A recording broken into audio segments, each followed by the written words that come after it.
Hi, Mary. Hey, Allison. Welcome back to our second episode.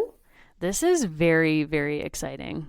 We are here with the American Girls podcast, where we dip into the wild world of American Girl fandom as far as we can handle it. And we look back on the American Girl books one by one and do a little pop culture talk along the way. Yeah, so we're representing the first generation of readers, so we have a very loose interpretation of girls. We're, I guess, women, definitely not girls, to reframe Britney Spears. Shall we reveal kind of where this podcast came from? Yeah, I think it's time. I think it's time. You know, there are different philosophies. You know, you think, therefore you exist. I think in terms of the conceptualization of this podcast, it's like we're both Mollies, therefore this pod exists. Therefore our friendship exists. True. Stakes are bigger than this podcast. Like, if we had met, first of all, just to like take you back, if you recall this, you generously offered to give me a tour of the campus where we both went to grad school. True. And I did arrive 10 minutes late because I got lost. And I know you're a very punctual person and have never forgotten that fact. And, you know, thank you for forgiving it, if not forgetting it. But one of our first conversations was about American Girl. True. And I did put to you, or we put to each other, the question of who are you in AG, which is a very fraught question. If you were interested in AG, if AG played any kind of role in your childhood / adulthood, as it is in our case, you have a very clear answer to that question. Exactly. And ours is Molly. No questions asked. Yeah, for some people, you know, it might be sort of delightful trivia. For us, it's like a Rorschach and a bar for entry. It is. Like, if you come to us and say, I'm a Molly, chances are you're going to make it, you're going to make a jump right onto my friend list, right onto our friend list. We instantly like you. We think you're great. We've put these kind of questions to people that we've met in all parts of life. Like, we once asked a group of new grad students, like, which founding father are you? And it was sort of a trick question. And someone came back at us and said, Dolly Madison. Which is the right answer. That is the right answer. So they passed. Someone else, we said, which March sister are you in Little Women? On a night when we were co-hosting a film festival called Hail to the Bale, Christian Bale Film Festival, with double bill of Newsies and Little Women, some of his finest work. And someone else came back to us and said, I'm Aunt March. Also the best answer. Also a great answer. Passed. Our friend group, current friend group, one of them, basically we were attacked. That's how I want to put this out there. You're shaking your head, and I know they're going to disagree with this. Yeah. Well, this is Kirsten behavior, but continue. Okay, that's an insult to me, but I'm just going to push through that. They came at us with so much heat because they said that we are judgmental and, you know, we're stubborn. We think we're better than them because they are Samanthas. Yeah, and I would say all of those qualities should be attributed to Molly and Mollies in general, but is that not how we won the Great War? Yeah. You know what? Sorry, Good War. Good War. It's not great. I'm not getting into the Greatest Generation stuff No. on this show. Not doing it. But no. Molly would own a copy, like if she were still living now, bless her soul, she would be owning a copy of Greatest Generation. She'd be demanding her AARP discount. Yep. By the way, can I just tell you that I got a membership application to AARP in the mail yesterday? Wow. So they don't know about your podcast. They don't. And also they don't know about me because I was ready to like burn my apartment down as a result of getting this. My partner sort of like was teasing me. He was like, you have a very important piece of mail. Like, please put everything down. Stop what you're doing. And it was that. Molly would be making some like inappropriate statements at American heritage sites across our great nation. She would be going to Hawaii on vacation and sort of like walking around saying thank you.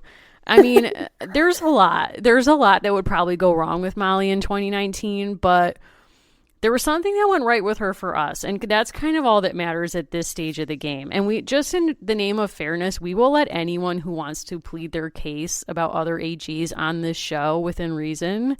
And we offered it to these friends who basically started yelling at us and said there have to be ground rules or they're going to refuse to come on the show. Yeah, and I think that's actually a really sensible response to our level of emotion. They should bring their attorney. They should bring like an exorcist, a healer, a Reiki person, like whoever they feel safe with, that's fine.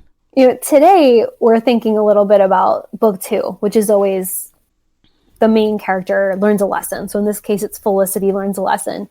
And the question I want to pose to us is, are we going to learn anything? Probably not. Okay, did we learn? I think I learned a little something. And we'll delve into some of what we learned. Okay. I think we also got, and we will be talking about this in depth as we get to our pop culture segment, we got an essential truth, which, stick with us, we're going to take you from tea parties of the 18th century to Fyre Fest. Yes. You know what? It's been quite a week. And if you read book 2 of Felicity and you don't come away with instant Fyre Fest connections, press stop on this podcast right now. Please leave. And you know what? I just want to say, we're going to get into this later. I am actually truly embarrassed by the amount of hits we allowed Ja Rule to have. Like, watching these docs made me go to his Wikipedia page, and I am genuinely shocked and embarrassed. I'm going to say this. You know, the way that culturally some people have rallied behind other forgotten or, you know, too soon discarded pop stars, we've never done that for Ashanti. No! We've never done that for Ashanti. Like, it's wrong. I mean, okay, when this is getting off further afield, when Grease Live happened and Vanessa Hudgens was Rizzo, and she had to go on the day her father passed, and it was extremely dramatic and very, very sad, and I will always respect her for that. I also was thinking, why didn't Ashanti get a role automatically in this production for time served for all those music videos she had to be in with Ja Rule, in which he forced her to be in a Grease motif? And I'm sorry, but like, I hate to start the show with this. I'm yelling. I'm very upset. White people did this. I'm sorry. Like, I had flashbacks watching this documentary. White people did this. People in my high school. I literally almost pulled out my high school yearbook, but I didn't want to be that traumatized. Everyone in my high school, literally, who wanted to be down. Now, keep in mind, I'm a white girl who went to a Catholic high school in Connecticut, so not down at all. And I knew that about myself. All these other kids in my class were literally like, any day above ground is a good day. And it's like, excuse me, do not bring Tupac into this. Or like quoting Biggie or quoting Ja Rule. It's like, are you nuts? No. Are you? I can't. I really can't. I'm just going to say, if you are part of the team that should be checking in on Ashanti, let us know. Yeah. If you've touched down on Ashanti on Insta, on the internet, anywhere where you go, deep web, whatever it takes, seen her at a 7-Eleven, I want to know. I need to know if she's safe. That's it. That's all I'm going to say. Much like an American Girl, she has several eponymous albums. She has a Christmas album, you know, very similar actually to the structure of the book series, I would say. I mean, Ashanti, if I was making a Fyre Fest AG, and we're going to get into this later, I guess I would make her, it would be called Me Ashanti. It would have nothing to do with Fyre Fest, but I would make everyone who bought tickets for Fyre Fest fund whatever career path Ashanti wanted to take at this time. Yeah, I agree with that. The moment when Ja Rule says it wasn't fraud, it was false advertising, literally can't. I was like, I had a pause and I just turned to my partner. I was like, I'm deceased. This is over. I can't. And then I looked up his Wikipedia page, and that what's really led to my spiral. That's when I was thinking back to my yearbook. Anyway, all right, that's enough about me. Speaking of school, let's go back to school with Felicity. Let's start the show, or keep the show rolling, I should say. So as in every episode, we're going to have a segment where we get into the book, and Allison's going to bless us with a rapid recap. And then we are going to hit our last segment where we trace something in pop culture that has to do with AG, even if loosely related. So let's jump to the book. And thank you so much for bringing the word loose into our conversation, because this book is about loose teeth, loose lips, and loose tea. Oh my God. Yeah. People are spilling a lot of tea in this book. We'll say that. So per the official recap, which gets at the main kind of thrust of the book and the plot, is this. Learning to serve tea at Miss Manderley's house is great fun, question mark. I added the question mark. Until Felicity's father decides that the king's tax on tea is unfair. He refuses to sell tea in his store, which if you recall from episode 1, we talked about quite a bit, or to drink it at home. How can Felicity continue the tea lessons she loves and still be loyal to her father? Now, I want to give you our rapid recap, which is to remind you that Felicity is a 9-year-old girl. She's living and growing up in colonial Virginia in the 1770s, but the revolution is coming. Her 1776 moment is coming. And Felicity has a loose tooth.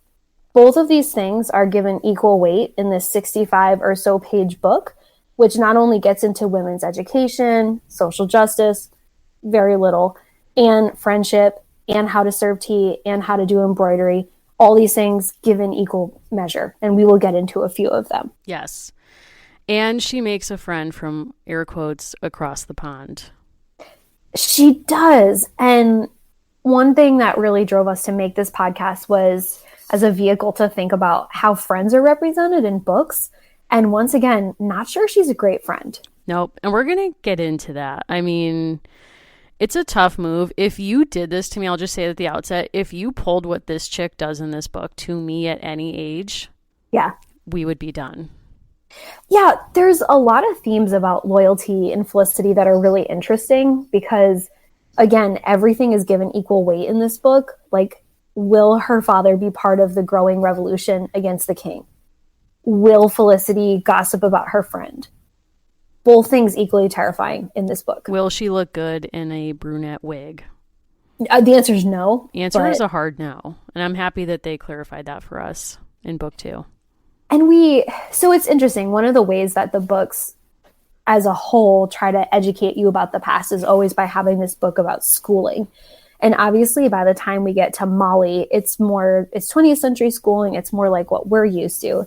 But this book kind of has, I would call it a proto-feminist moment, question mark, where Felicity is asking her mother why her education only extends to stitching, learning how to make apple butter, and serving tea.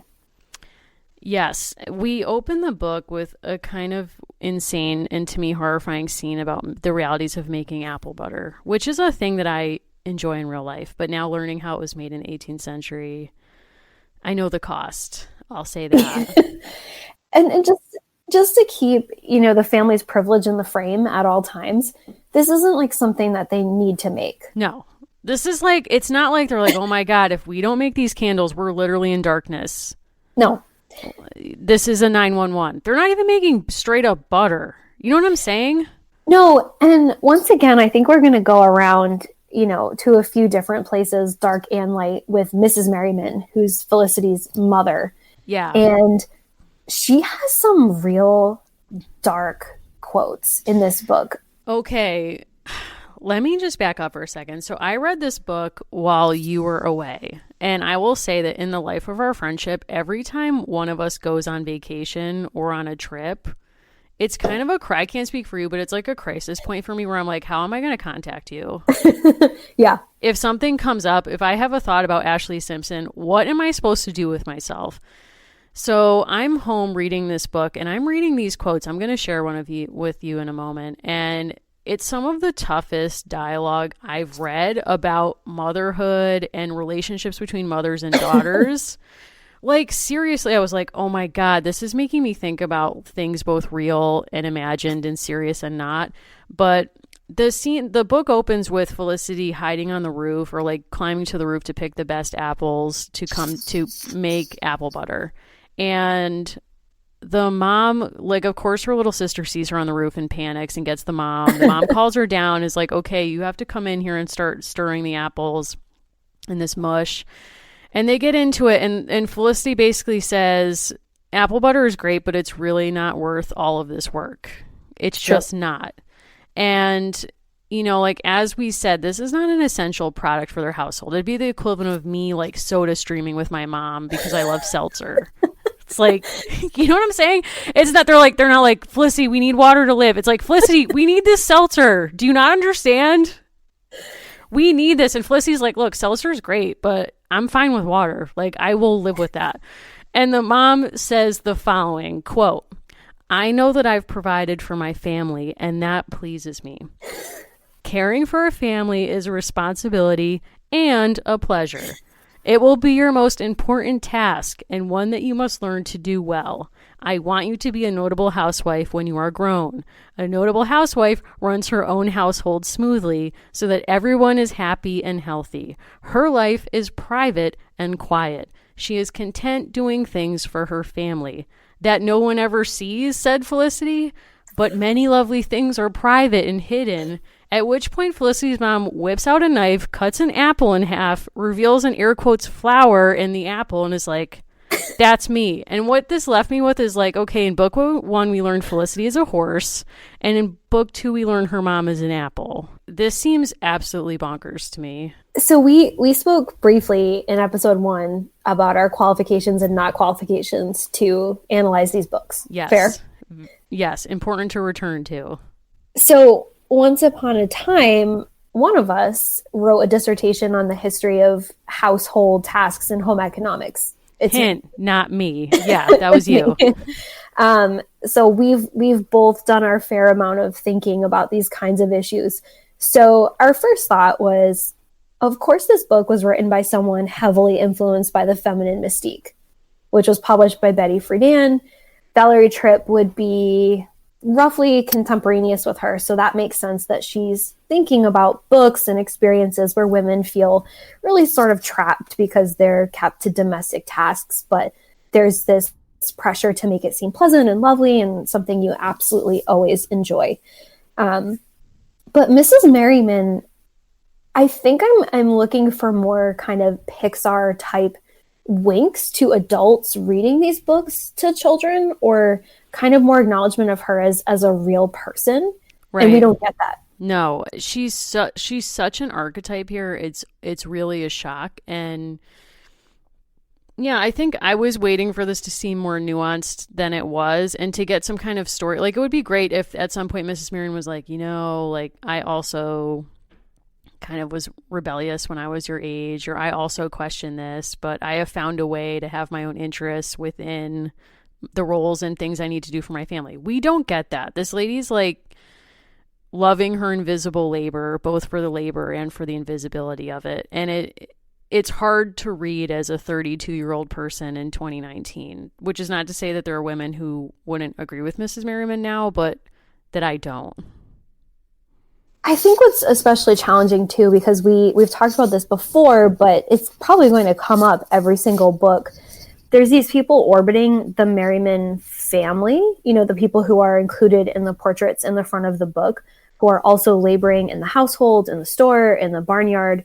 And I'm going to talk a little bit more about one of the spin-off books a bit later, but there are enslaved people living and working in the households with the Merrimans.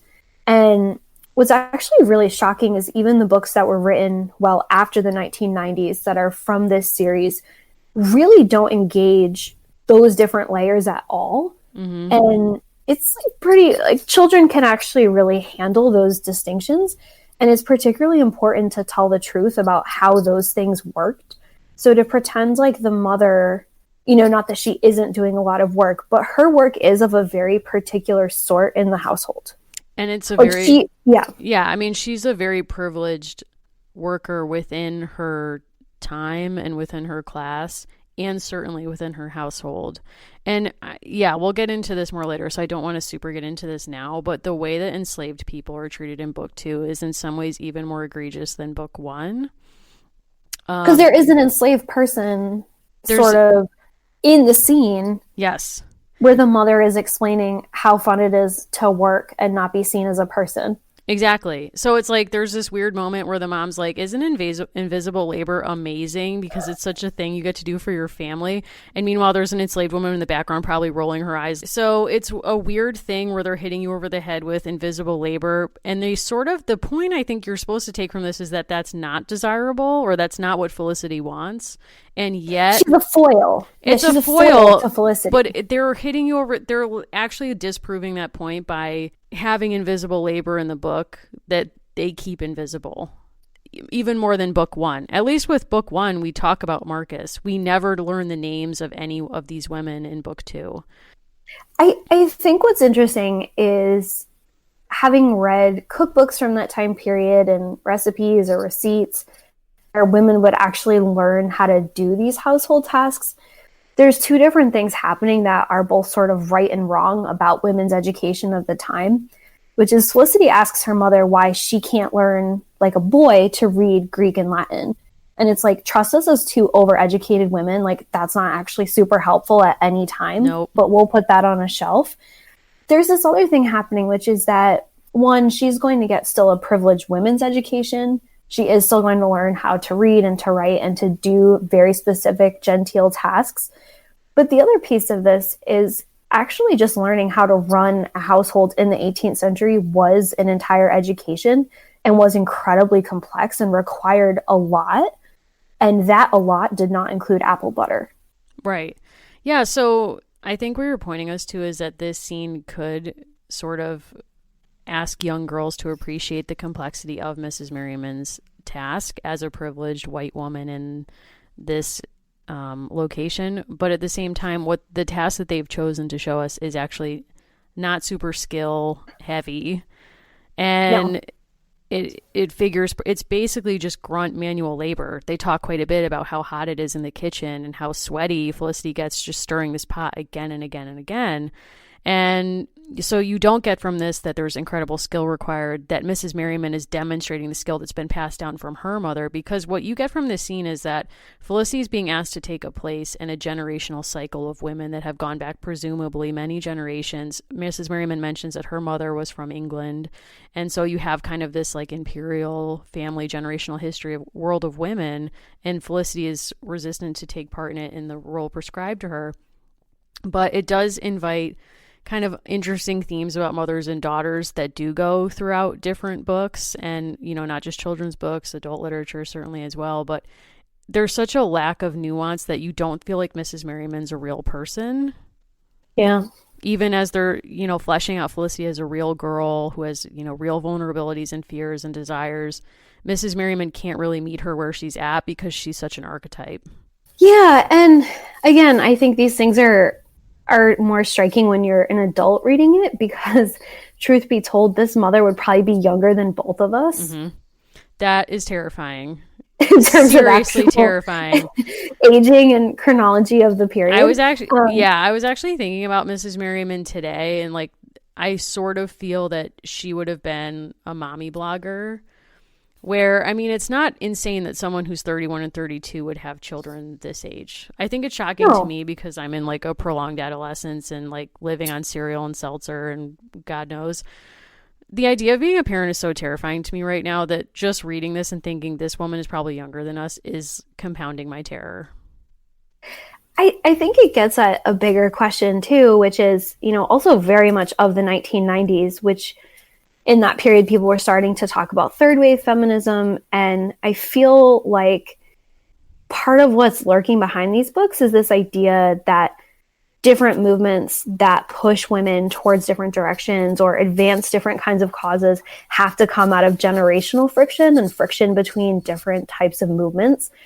And I don't know that that's necessarily what people believe now, because you look at important cultural moments like Occupy Wall Street, or you think about Black Lives Matter, and I don't think they're being framed as much as generational tension. I completely agree with you. I think there's also something kind of dark, actually, in thinking about, we learn the politics of Felicity's father far more in this book, and we also come to understand that both Ben and Mr. Merriman are increasingly getting involved in local politics, which by that time is organizing against the crown and leading towards what we think of as the American Revolution. And it's kind of really interesting that, only Felicity gets to be the woman that kind of gets to dip into this. Kind of this presumption that someone her mother's age is not interested in that because she is a woman of that generation. And I think that's, of course, unfair, because her mother would be a peer of someone like Abigail Adams. Yeah, yeah. I also think it's striking that for the ways that we see men and women in this book dealing with politics when you think about their bodies. So both the father and Ben get to experience politics by speaking about it in the store, speaking about it around the dinner table. It's an intellectual exercise for them. They're using political philosophy. They're having conversations with other men. For women in the book, Mrs. Merriman included, it only emerges really when you think about, it's kind of a indirect way of thinking about it, but there's a lot of descriptions of the ways that their bodies are confined by the clothes that they wear. And it's not described in a way that feels liberating, or it's something that they're choosing because it makes them feel beautiful as like privileged ladies who can be concerned with such things. It's really to remind you, oh, they're constrained. And you're right, this is the same time period as Abigail Adams. We're not getting a story about someone who's not engaging in those confining things. So even as Felicity gets to eavesdrop and hear all these different things, it really does seem like even when she's the most explicitly political person, her political act is overturning a teacup. It's something that it's a physical act. It's not a mental act. Yeah, and in a really smart move in terms of helping to kind of get Felicity into this political moment. Felicity starts attending a school where she is learning these basic skills with other genteel ladies who are her age. And she meets these sisters, Annabelle and Elizabeth, who are from England proper. So they have come over to the colonies more recently. They're not second gen like Felicity is. Felicity was born in the colony. She was born in Virginia. And they kind of use like the petty tension between Annabelle and Felicity as a way of talking about the growing tensions between the colony and England. And I wondered what you thought about that. I actually really liked that part of the book, and I was sort of all ready for Annabelle because my partners only, again, we're all like, we're trying to remember back as 30-year-olds back to being 9 or 10.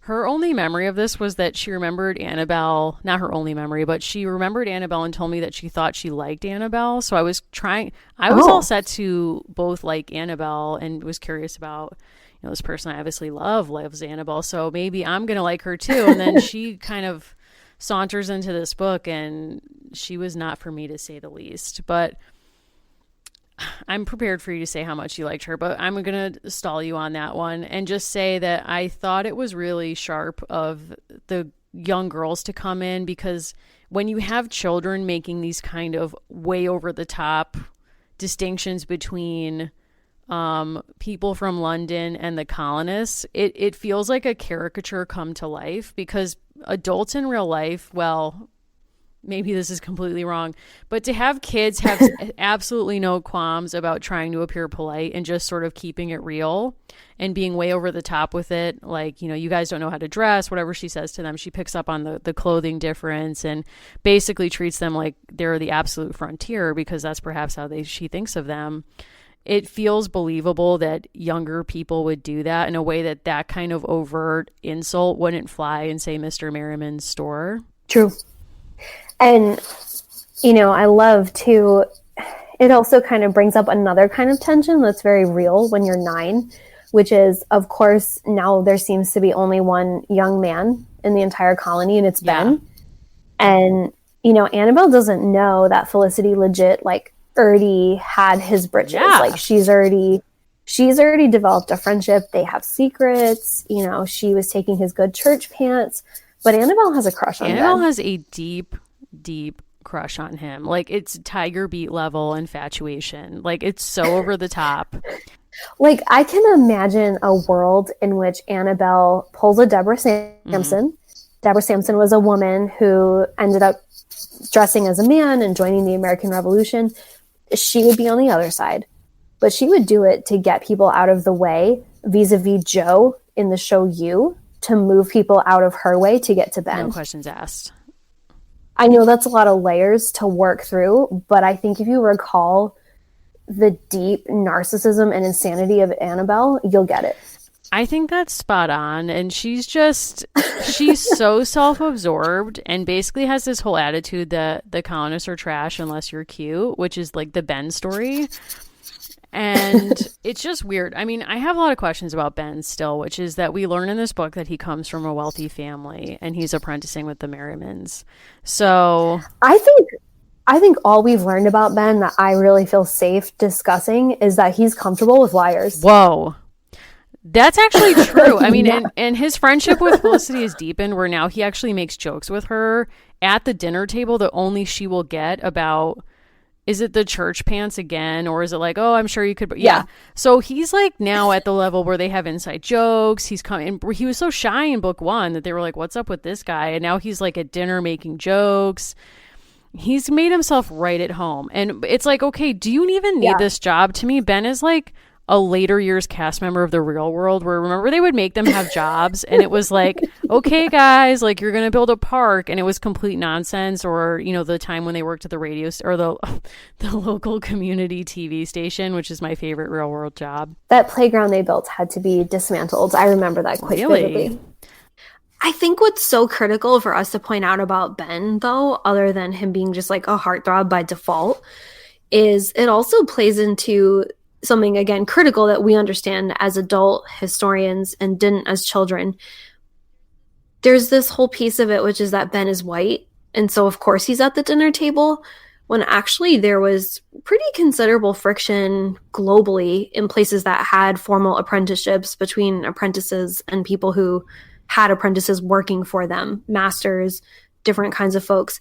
And this idea that he's just kind of part of the family and he's sitting at the table and that it's almost an equal relationship is not real. It's definitely not real, and it never would have been real in the time in almost any circumstance. So it feels like in some ways, one of the biggest licenses they take is to basically treat him like a sort of family member. It's a weird role he plays in the family where he has to have enough intimacy in the family that he can be privy to their private conversations and be present enough that we can see that he has inside jokes with Felicity clearly as a friend. But he's allowed into these private family spaces that feel so intimate and it's kind of jarring sometimes because you just know he never would have actually been there. It's also obnoxious that, of course, the core kind of thing that causes friction between this group of potential young girlfriends is a boy. Yeah, I've never liked that move. And I'm not just saying that because I'm a queer person. I just don't like the way that it demeans stories with girl-centered stories to make their agency be entirely about arguing about a boy. Because that's never been my life story, even when I've had crushes on boys when I was in school. Like, I read these books and I reflect back on, you know, when you read about Annabelle, it does make you think back like, wow, I remember when I had crushes on like this boy would make me mixtapes and whatever. But it was never the focus of my life. And I feel like they're losing something about the dynamic nature of a young girl's life and all the interests that she has by making her entirely defined by how she feels about a boy and their conflicts about a boy. Like, they could have had a conflict about the empire and the oncoming revolution that they want to hit us over the head with and really make sure we're getting this history, and centered around something else. Like, it didn't have to be, it could have just been the store, right? Like, Felicity's dad has a really prominent store in the town where people are getting their basic goods. Why wouldn't that be enough to have Annabelle basically throw shade at Felicity's dad? That would have done it. We don't need this boy in the mix. And okay, so we've entitled this segment Snitches Get Stitches because they're learning embroidery. Yes. But here's the thing. We're supposed to see the kind of arc of this book be the growing relationship between Felicity and Elizabeth, who becomes her BFF over the series. Elizabeth is not a good friend. She's for sure not. I mean, something I love about these series of books is that they take really seriously the idea of female friendship, which is something that's really important to me in my life. And obviously, like, our relationship is important. Our friendship's really important to me. But when you're reading these books, I love reading about friendships. This does not teach you a good lesson about what it means to be a friend. I mean, the last book, it didn't either, because basically what we found out last book from Ben and Felicity's friendship was that if you're willing to lie for your friend, that's an essential characteristic of being a friend. Now, look, I will say there are times when we are willing to lie on each other's behalf. Like, that just goes without saying. But this book takes the complete opposite tack, which is Elizabeth basically outs the Merrimans as being revolutionaries. I mean, they don't call it that. But that was so completely unnecessary because They overhear Mr. Merriman having this conversation with town men about the fact that he is not going to sell tea. There were multiple men present in that conversation. Presumably, this would have gotten around Williamsburg pretty fast that they were going to boycott Mr. Merriman's store. This would have reached Elizabeth's family without Elizabeth running home and sharing with her parents that Mr. Merriman is clearly on the path to being a patriot and supporting what will become the revolution. There was no need for her to disclose this information. Like if she had sat down for 5 seconds and been like, okay, I would love to tell my parents. Now, we don't know what's going on in her home life. We don't know about like the psychology of her family. Like, is Annabelle the favorite and she wants to win some favor with her parents, so she tells them this information? I don't know. Like, this is where my head's going. But I would have sat back and been like, whoa, Felicity's a new friend, but I can tell a really important friend. And this is something that's a shock to her. I'm with her when she hears this information for the first time. Let me not go home and share this with my family because they're going to find out anyway. Let me instead sort of like be with my friend. Yeah, and it's interesting because she's both disloyal to her sister with regards to her crush on Ben. Like, she spills that immediately. And then when she sees that her other friend's father is involved in duplicitous activity, she's like, I'm also going to share that secret. Who is she loyal to? Like, literally no one. The Whigs? Like, is that her thing? Like, I guess I'm wondering if this is foreshadowing the see something, say something state. Like, Valerie Tripp was trying to prepare us for that. She was like, girls. Yes. You're going to meet a man named Edward Snowden in the future. And he's going to spill all, and you're going to need to be prepared. I will say 5 points for this book. Elizabeth and Felicity get very mean girl, and they start calling Annabelle Banana Bell. Like that. And Annabelle basically says, I don't like that. She sets a boundary, and ultimately the women do respect That's it. True. And I like that in this book. I was actually really mad at Felicity and Friend for doing that. I was disappointed because in book 2, I don't want to say I've started liking Felicity, but I'm warming to her. Like, I sort of sympathized with her after the Mrs. Merriman encounter. Like, I too would not like to be relegated to a life of invisible labor and sort of having to like perform happiness about this. But then when she's throwing on the wigs, now look, would we all be tempted to throw on some 18th century wigs if left unattended? Sure. Maybe. But to act like Annabelle and like fawning over Ben, like, I just feel like when you have a crush on someone and you're an early teen, I don't remember how old Annabelle is. It's so vulnerable and so dark in so many ways where it's like your whole life is embarrassing. This is what I remember about being a teenager and an early teen. It's so embarrassing to just like be alive.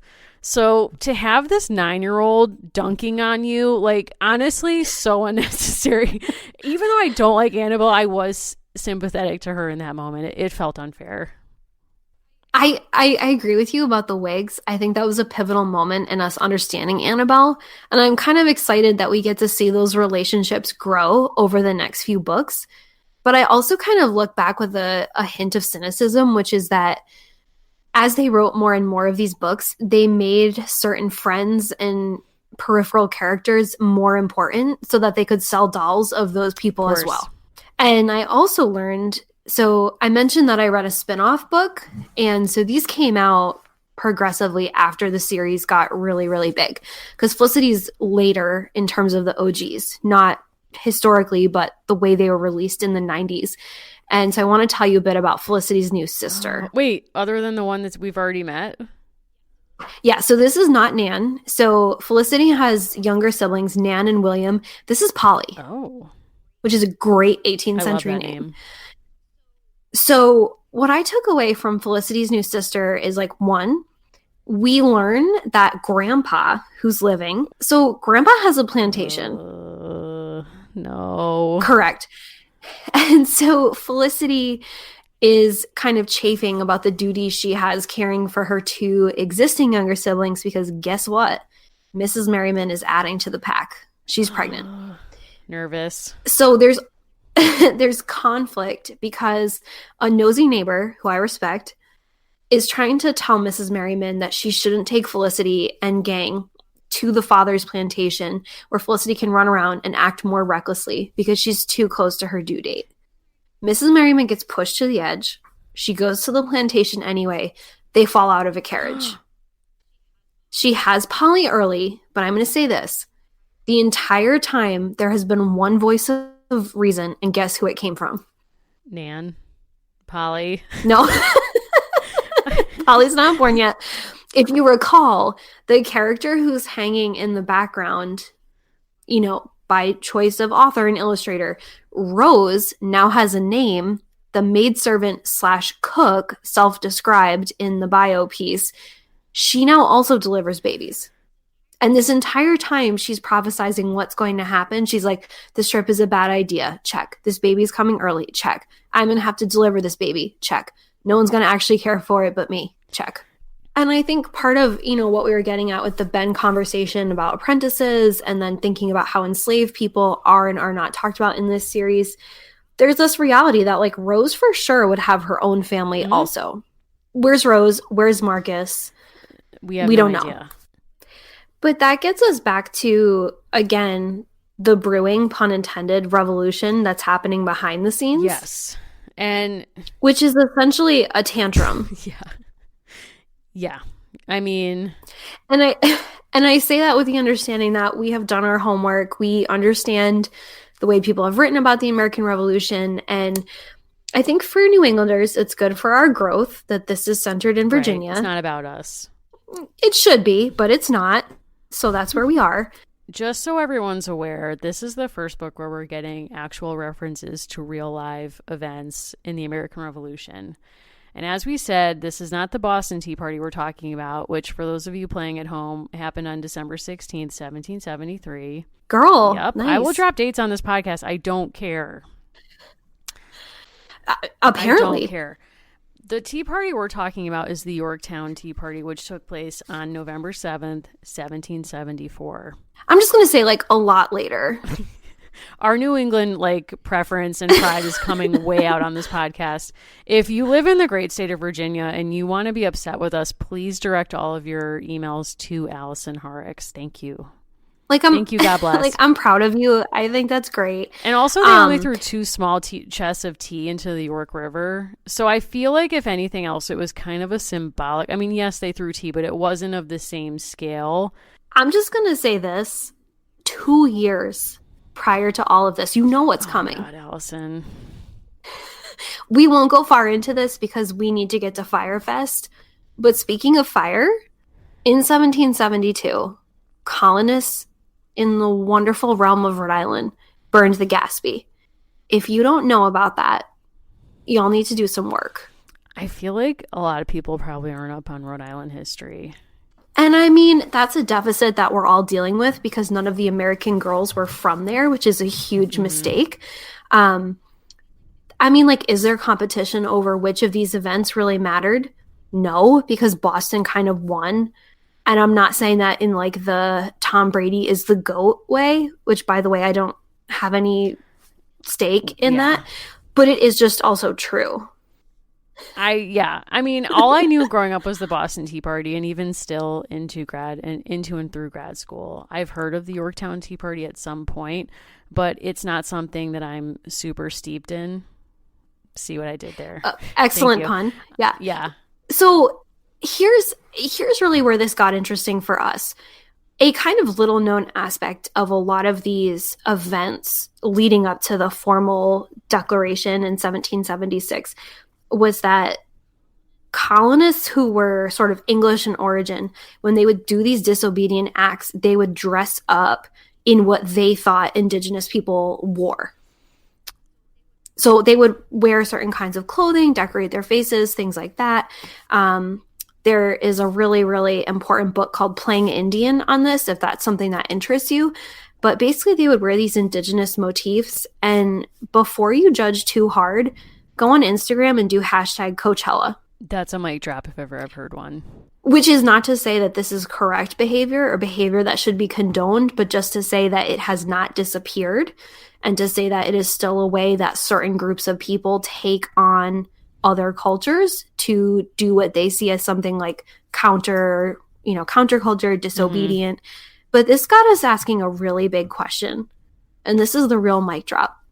Can men keep secrets and organize parties? Spoiler alert. No. And that's how we got from Mr. Merriman to Billy McFarland.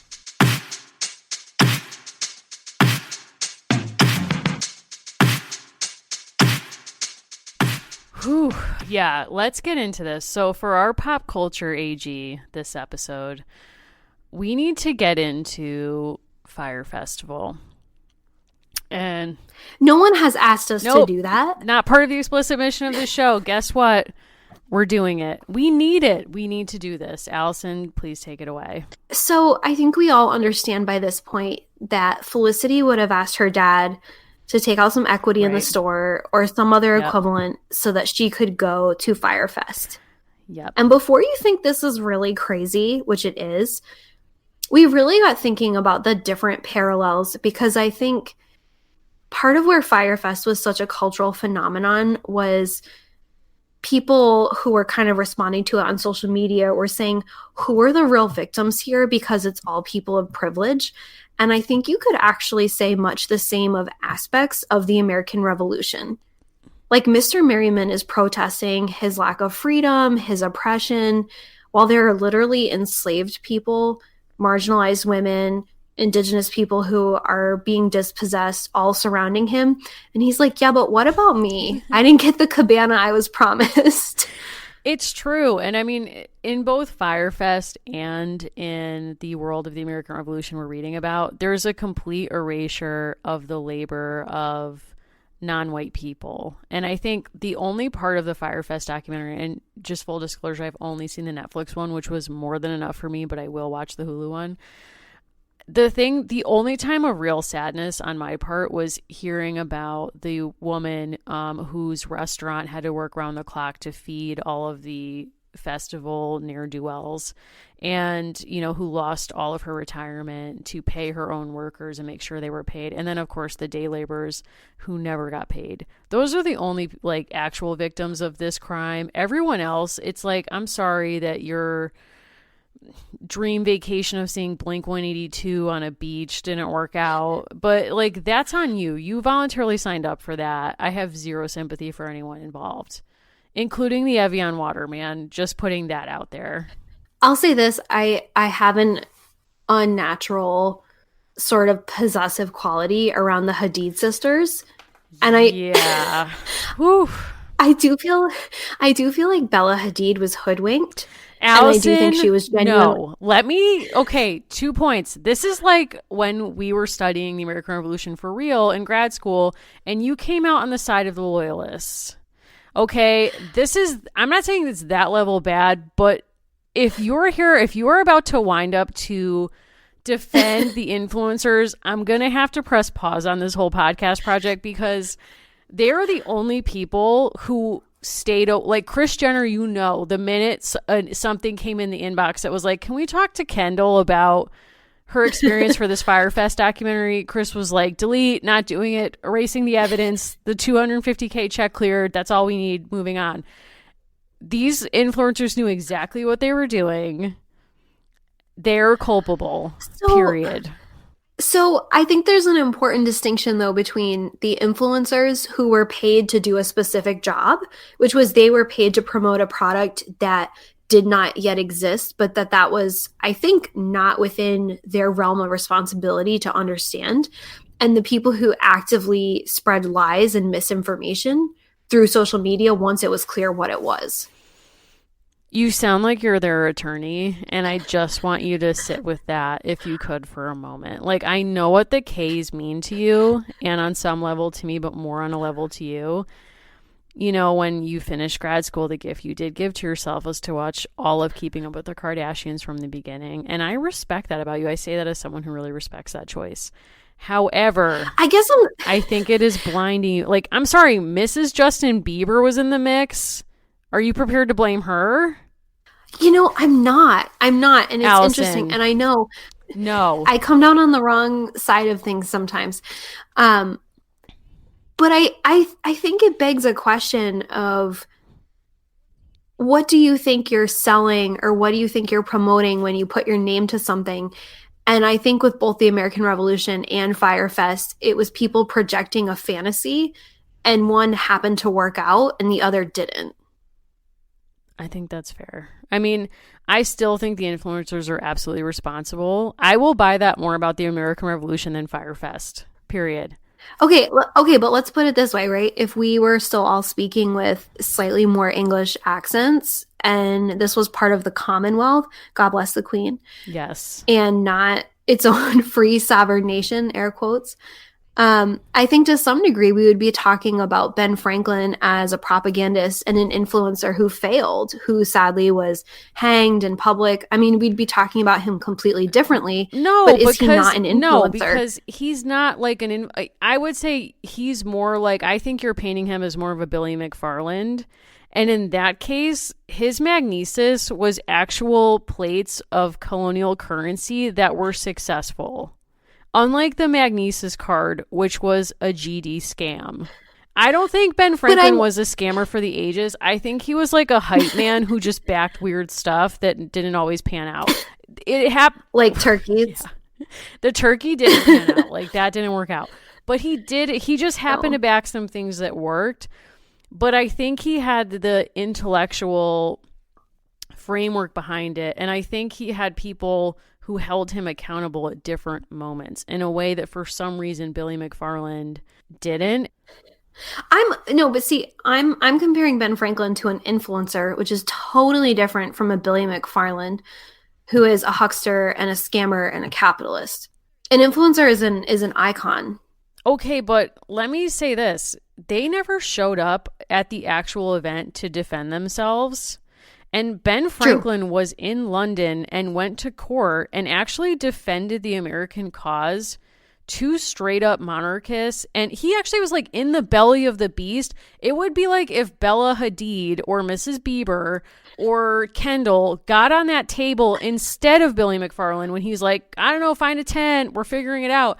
If Kendall was there and got up on the table and basically said, hey, look, I know it looks like we're serving you cheese on bread in crappy styrofoam takeaway containers, and we promised you luxury meals and so on, but this is actually going to work out. Here's my reasoning, and I'm willing to take questions and feedback and respond in kind. Ben Franklin did that. Like, he actually was at court. He was defending the American cause at various times. So I cannot let this stand. Ben Franklin is not a Hadid, and he is not a Kendall Jenner. But I will say this. I will pose this to you. If you were a person who was enslaved in 1775 and still enslaved by someone else in 1880, or that would be too long, 1800, would you not think the American Revolution was a scam? 100%. There are probably people now who think the American Revolution was a scam, rightfully so, because they are not experiencing the rights of citizenship that our founding documents say are owed to them. But that's a different conversation than whether Ben Franklin is an influencer. He is not an influencer, but I will back you in saying that there are many people for whom the American Revolution had made virtually no difference in their lives. It's kind of like when you go back and read letters from people living during the Civil War, and when you pick up the letter, you think, oh my God, they lived during the Civil War. Like, this is going to be all over their correspondence. It's all they're going to be wanting to talk about. And if anything, they're like, I don't know, can you send more jam? Like, it's like totally banal stuff. Or they're like, oh, weird, that war's still happening. That's so weird. And it has like nothing to do with their lives. So I think we have this fantasy sometimes as people for whom history is important, or we like to think with it, that if you look at an era that's defined by a really major event like the American Revolution, that it's all the people living in that time we're thinking about. And really, they were probably thinking, hey, I want to make apple butter. It's time. I need it. So have we been too unfair to Mrs. Merriman? I think she captures a truth, but I think there are people who do find joy in that very specific way. But I think part of what we're coming up against is we understand that these are books written really carefully to disseminate certain messages to young girls.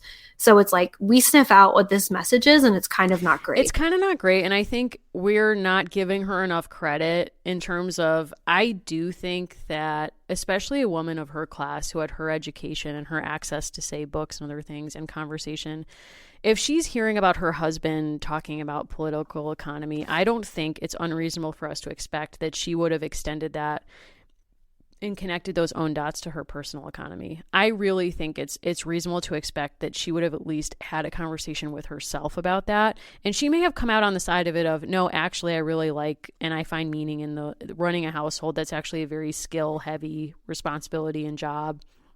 And it's meaningful to my role in this family.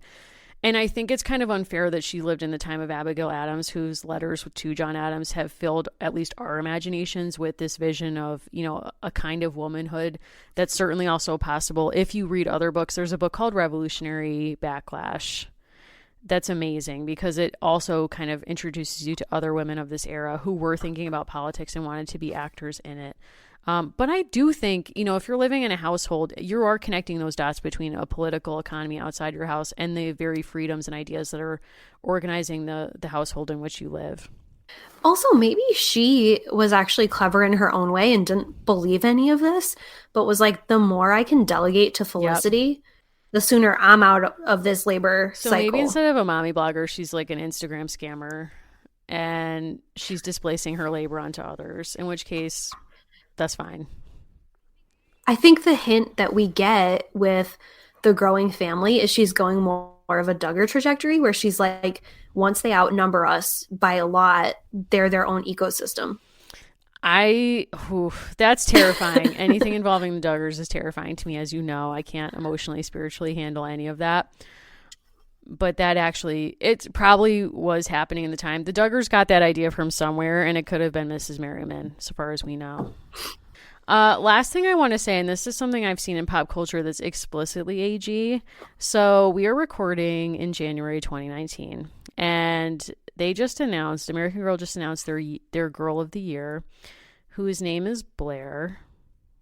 I just want to take a beat on that. Her name is Blair. This is the description. Like many girls today, Blair loves watching cooking shows and spending time with her mom in the kitchen. Sound familiar? She looks for inspiration online and saves her favorite decorating and cooking ideas. And like many of us, she's learning balance between time on a tablet and real-life connections. I'm not learning that well. Continue. I failed that. But that's the end of the description. But if you go on and read a lot of the advertising materials, there's a real sense that what defines a girl of 2019 is the ability to multitask and to manage screen time. So we talked last week about the other American Girl who they can only imagine an American Girl by sending her to outer space.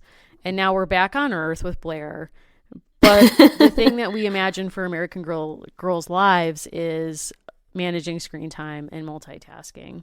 And it seems like there's also a line that says Blair teaches girls that real world interactions are the best kind of social media. Like heroines of the ancient world were born out of like the foreheads of gods. Like she was born out of a Pinterest board. 1000%. Like a Pinterest board produced a person, and that's Girl Blair. Of the Year. Yeah. And it's a lot. She wants to be an event planner. Her family lives in the Hudson Valley, and they convert a barn on the property to be an event space. So my question is, like, is she a future Firefest organizer / influencer? I would say, of course. And then I think if we were to kind of spring her and Felicity into the same universe somehow, Felicity would be that chick who's like, I'm only on Facebook. You know, Blair is doing like 30-part Insta stories every single day. And Felicity's like, I watch, but I don't contribute. Yeah. You know what I mean? Blair's probably got 5 Instagram accounts. Like 4 are fake. One is to like basically catfish other local event planners and take them down. Annabelle for sure has a Finsta. Oh God, Annabelle for absolute sure has a Finsta, which she's using as a deep emotional. And it's like she's also probably who gets really deep in her feelings around 2 a.m. and posts an Instagram story where she's talking directly to camera from her pillow about like what went wrong in the day and why doesn't Ben ever notice me and like this, that, and then wakes up the next morning and is like, sorry guys, posts back to the story like, sorry guys, you know, just was feeling some stuff last night. I'm fine. Meanwhile, Felicity's heading out to the barn, doing a selfie with Penny and posting it, felt cute, might delete later.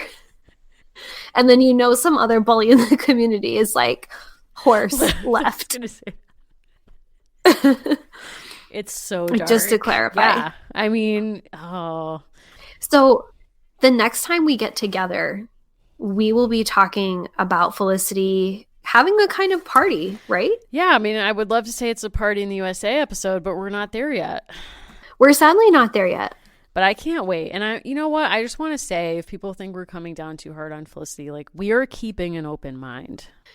But our job and our task to you is that if you are a Felicity fan or stan, we want to hear from you. We want to calibrate our feelings, our thoughts, everything with regards to Felicity based on your recommendations. That's right. If there are things that we need to check out, is there fan fiction we should be reading? Are there Instagram accounts that we need to be following? Are there questions we should be asking? Have we gotten some stuff wrong about Felicity? What's her astrological sign? And do we have to wait until book 4 to find out? I kind of need to know, because I feel like she's an Aquarius, and that would explain my like low grade dislike of her. That's completely inexplicable. Yeah. Just as a Leo, I think that's a thing that goes on with me. So I'm just going to put that out there. But I think she's an early spring baby. Oh, yeah. Okay. That would actually. But it's Virginia. It's Virginia. Who knows? The weather is not really indicative. She could be a Capricorn. I don't know. Would love to see a star chart. Do you think Valerie Tripp made one in preparation for writing these books? We're going to discover her true birthday. But in the meantime, we want you to be on the lookout. So we're posting an official bolo for all Felicity facts to come our way. Please do. And Allison, please share where people can reach us. Absolutely. So we are on Instagram, Twitter, and you can find, and on Facebook, like Felicity. And you can find us at American Girls Pod on all 3 of those platforms. Yes. I don't want to hear any harsh feedback about what I've said about Firefest. If you're one of 5 people who actually feel bad for these preps and yo-yos who got taken, or you're a Ja Rule fan, stay away. I don't want to hear from you. But if you have leads on Ashanti, we do want to hear from you. We love Ashanti. We're rooting for her. We want to support her. Please let us know. Please help us. Help us help Ashanti. So until next time. Thank you for listening. We'll see you the next episode. Thank you.